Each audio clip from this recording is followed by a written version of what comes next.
Nous commençons par Jimmy Da Silva, qui, s'il veut bien se mettre devant le micro ici, qui a soutenu sa thèse à Sorbonne Université en robotique dans le cadre d'un contrat CIFRE. Nous vous écoutons. Exactement. Alors, mesdames, messieurs, bonsoir. Et je voudrais d'abord remercier l'Académie des sciences, le réseau national des collèges doctoraux et l'Office d'avoir organisé cette soirée, de me permettre de prendre la parole ici ce soir. Donc, comme il a été dit, je m'appelle Jimmy Da Silva. J'ai eu ma thèse en automatique et robotique le 9 septembre 2022. Donc, en fait, 2 semaines après la publication du décret du 26 août 2022 par rapport à... Donc, voilà. Et mon sujet portait sur la sécurité et l'automatisation, la potentielle automatisation du placement de vis dans la colonne vertébrale par l'utilisation de la robotique et en particulier d'un capteur de conductivité électrique qui était fourni par et développé par l'entreprise Spanguard dans laquelle je faisais partie. Donc, comme je le disais, mon travail a été partiellement cofinancé par l'ANRT via le programme CIFRE, comme il a été dit par M. Lénard. Donc j'avais à la fois les pieds dans la partie académique avec l'entreprise et Sorbonne Université, mais aussi du côté de l'entreprise avec la tutelle de l'entreprise Spanguard. Donc les questions d'intégrité scientifique me sont arrivées très rapidement en fait, même s'il n'y avait pas encore connaissance de ce serment-là, parce que donc, puisque j'étais à la fois co-encadré par l'académique et l'entreprise, s'est posé rapidement les questions de publication, de résultats ou non. En effet, en entreprise, il est nécessaire de faire preuve de grande vigilance vis-à-vis de ce qui est rendu public. Les résultats, on ne voudrait pas qu'ils soient mal interprétés et qu'ils puissent nuire à l'entreprise. Donc, ça nous a en fait permis de réfléchir à ce qui était nécessaire de breveter, ce qu'il fallait approfondir avant de publier dans des journaux ou bien dans des conférences internationales. Et donc, alors que, à l'inverse, en tant que chercheur, je trouve en tout cas que donc, lorsqu'on est doctorant, on est plutôt poussé à essayer de publier au maximum. Donc, dès qu'on a des résultats, on tente sa chance en fait pour obtenir une publication dans une conférence internationale de renommée. Donc, on essaie de prendre toutes les chances pour avoir une grande publication. Donc, on a plutôt tendance à vouloir tout publier. Donc, avec mes encadrants, Guillaume Morel qui est ici directeur de thèse, doctorant il y a bien longtemps, directeur de thèse, mais aussi directeur du laboratoire, et donc Stéphane Bent qui va prendre la parole juste après moi. On a eu, disons, des échanges parfois un peu houleux sur des avis divergents sur le fait qu'il faille publier ou pas publier, qu'est-ce qui était publiable tout de suite, qu'est-ce qu'il fallait mieux maturer avant de publier. Donc c'est aussi des questions que j'aimerais qu'on aborde un petit peu ce soir, parce que je pense que c'est important. Mais pour en revenir au serment, donc comme je disais tout à l'heure, j'ai appris son existence en fait à peu près une semaine avant de soutenir. Donc j'étais un petit peu stressé, et c'était des choses en plus à rajouter le jour même de la soutenance. Donc disons qu'à sa lecture, comme vous l'avez dit tout à l'heure, Madame Pommier, je voyais ça plutôt comme une banalité, quelque chose à faire, mais qui n'avait pas forcément de sens. Et en fait, je pense que j'en ai vraiment pris conscience de la portée de ce serment au moment où je l'ai dit devant mes pairs, et surtout en fait devant l'ensemble des membres de la société Spanguard, et aussi de la société dans laquelle je viens d'être embauché. Et c'est là que je me suis vraiment rendu compte de l'importance de ces mots-là, et sur le fait que l'important, même après le doctorat, et même si on sort du cadre académique, de continuer à avoir les réflexions que j'ai eues pendant mon doctorat, en fait. Donc finalement, j'étais, à ma grande surprise, très ému au moment de l'énonciation de ce serment. J'ai étonné beaucoup de mes camarades parce que beaucoup n'en avaient pas du tout entendu les lignes que j'avais lues. Et de plus, si je peux rajouter quelques mots, je pense que si j'avais eu connaissance de ce serment au préalable dans mes premières années de doctorat, par exemple, donc vous l'avez dit, maintenant il va être écrit dans la charte du doctorant, je pense que ça m'aurait aidé et ça m'aurait peut-être réconforté, ça aurait appuyé mes arguments plutôt, lorsque j'ai eu certains échanges avec Monsieur Morel et Bette ici présents. J'invite maintenant Stéphane Bette ou peut-être Guillaume Morel. Merci beaucoup, Monsieur Morel et Monsieur Bette. Donc, vous avez tous les deux la parole.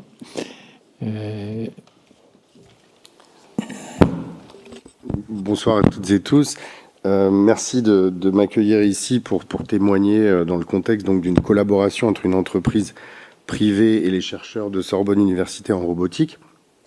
Tout d'abord, la première chose que je voudrais partager avec l'audience, c'est l'immense satisfaction d'avoir fait ce travail collaboratif qui a porté des fruits énormes en termes d'invention, en termes d'algorithmes, en termes d'expérimentation, en termes également de publication, puisque nous sommes mis d'accord et nous avons publié d'excellents résultats. Je crois que Guillaume en parlera un peu plus tout à l'heure. Je pense qu'il faut comprendre une chose aussi, c'est que pour une société comme la nôtre, notre technologie, elle a presque 20 ans aujourd'hui. Elle a été développée d'ailleurs par deux grands esprits, un neurochirurgien irlandais, Karen Bolger, à Dublin, et un physicien français, Maurice Bourlion, qui je crois est membre de l'Académie des sciences de Saint-Étienne. Et on a toujours eu cette conviction depuis il y a presque 20 ans qu'un jour elle allait avoir un rôle crucial dans la chirurgie robotique, parce qu'elle est capable de fournir une donnée très importante au robot lorsque des gestes chirurgicaux critiques sont effectués, en particulier par exemple des perçages dans les vertèbres ou dans le squelette humain. Donc il y avait effectivement beaucoup d'affect et le travail qu'on a fait avec Sorbonne Université était vraiment au cœur de notre stratégie d'entreprise. Donc à partir de là, il était, comme Jimmy l'a un petit peu évoqué, il était crucial pour nous d'être extrêmement vigilants. Sur ce qu'on publiait. On n'était pas prêt à publier des travaux intermédiaires. On voulait avoir des résultats bien aboutis. On voulait surtout pas que la concurrence puisse nous décrédibiliser dans la valeur de notre technologie, dans l'application particulière médicale qu'on voudrait faire valoir. Et également, comme Jimmy l'a expliqué, avoir le temps de protéger l'innovation. Et on a déposé des brevets français, américains et internationaux à partir du travail qui a été effectué. Donc une importance majeure qui explique aussi pourquoi il peut y avoir création à un certain moment de situation de friction, mais qu'on a résolu, je pense, avec en ayant beaucoup d'écoute et de respect les uns pour les autres, et avec beaucoup de succès.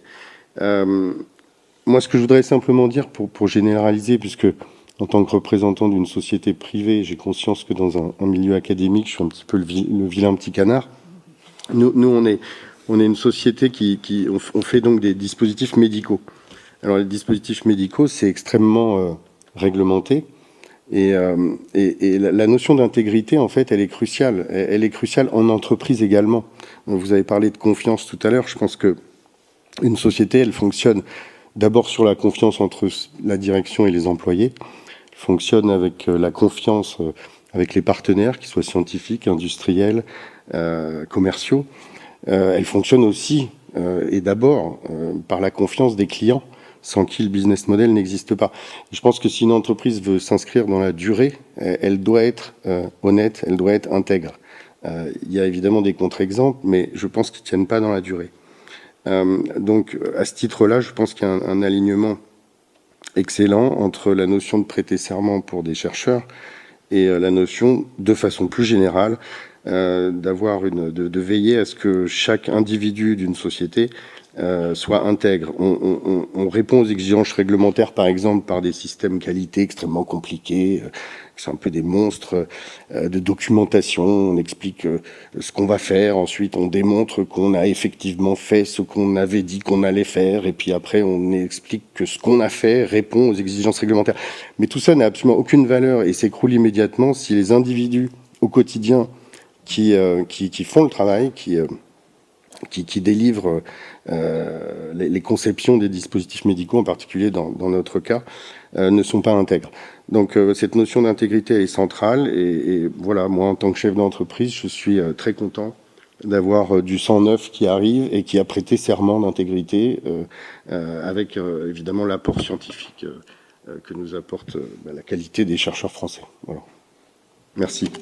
Merci pour votre témoignage, Monsieur Morel. Merci et merci de nous donner la possibilité d'apporter ce témoignage. Donc ce que Jimmy Da Silva et Stéphane Bett viennent de nous dire illustre parfaitement l'importance de la question de l'intégrité dans la recherche en général, dans la formation par la recherche évidemment, et puis dans la recherche partenariale. Je suis très content qu'on commence par un exemple de recherche partenariale. Donc on vous a dit que cette thèse est faite dans le dispositif CIFRE, Convention industrielle de formation par la recherche. 10% des doctorants, donc des futures personnes qui vont faire ce serment, aujourd'hui sont financés par ce dispositif. Vous avez compris et ça a été bien expliqué, que c'est un contexte qui ne facilite pas ou qui ne clarifie pas la question de l'intégrité quand on fait de la recherche, parce qu'il y a des objectifs qui sont parfois différents. Et notre rôle était de faire qu'ils ne soient pas divergents, mais qu'ils soient convergents. Et Jimmy a joué un rôle important dans ce... Enfin, je pense que vous l'avez senti dans ce qu'il a dit. Il n'était pas du tout passif dans ce dispositif. Donc la recherche partenariale, c'est quelque chose qui est très important pour notre pays. C'est aussi, si je peux me permettre de le préciser, parce que parfois on pense que les thèses CIFRE sur le plan académique peuvent être un peu moins brillantes ou en moyenne que d'autres. Alors je voudrais dire féliciter Jimmy, parce que ce matin même, il était dans une autre académie, celle de médecine, où il a reçu, avec son collègue Elie Sagbidi, le prix Charpak du Bousset, qui récompense donc l'excellence de sa recherche doctorale, ce qui est une belle journée d'académie pour lui. Donc on peut aussi faire de la bonne recherche qui se publie bien dans ce contexte, et des brevets qui protègent bien les inventions. Maintenant, pour en revenir à la question de l'intégrité, effectivement, les questions qui se sont posées, elles complexifient la réflexion parce qu'il y a des enjeux différents. Quand on va se demander si on publie ou si on ne publie pas, quand on est dans un cercle purement académique, c'est des questions scientifiques. Est-ce que les résultats sont prêts? Est-ce qu'ils sont assez consolidés? C'est facile à traiter. Lorsqu'il y a d'autres enjeux, on se demande si on n'est pas influencé par ces enjeux. Et donc on doit projeter ça. Et je voudrais dire que pour y arriver, on s'est appuyé sur 3 piliers, qui sont des piliers importants dans la pratique de la recherche, et donc je suis content que tu aies pu t'appuyer dessus. Le premier, c'est le doute, le questionnement. Et en ceci... amener le serment dès le début de la thèse et discuter de cette question et poser directement la question de l'intégrité est, à mon avis, très important, puisque quand on se l'est posé, on a déjà franchi une étape importante. Le deuxième, c'est le débat, la contradiction, on appelait ça autrefois la dispute, c'est-à-dire d'être capable ensemble de poser les arguments et à plusieurs et pas à une seule personne, d'avancer sur les questions pour lesquelles les réponses ne sont pas évidentes, et pour lesquelles il y a plusieurs pistes. Et le troisième, c'est le collectif. Jimmy a fait sa thèse dans un laboratoire, dans une équipe de recherche, et avec d'autres doctorants, avec d'autres petites mains de la science, on aurait pu dire Françoise Vaquet ici présente, des gens qui, au quotidien, font la recherche dans ce collectif de laboratoire, et qui ont les mêmes questions. Et on a des réunions d'équipe, on présente nos travaux, on présente nos interrogations, et c'est comme ça qu'on avance. Alors cette tribune n'est pas une tribune politique. Mais donc, je n'irai pas beaucoup plus loin dans mon commentaire, sauf à dire que nous gagnerions sans doute à ce que nos politiques publiques aillent prioritairement vers la dynamisation des collectifs que sont les laboratoires. Bon, quoi qu'il en soit, et pour conclure, je suis très content que Jimmy, comme d'autres personnes, m'aient fait la confiance de diriger leur thèse, et j'espère leur avoir transmis les éléments importants sur l'intégrité. Je suis très content qu'il ait pu prononcer ce serment. Il a dit qu'il était très ému. Il était vraiment très, très ému. Le texte n'étant pas encore très connu, je ne suis pas sûr que tous les mots aient été compris par tout le monde, du fait de cette émotion. Moi aussi, je l'étais.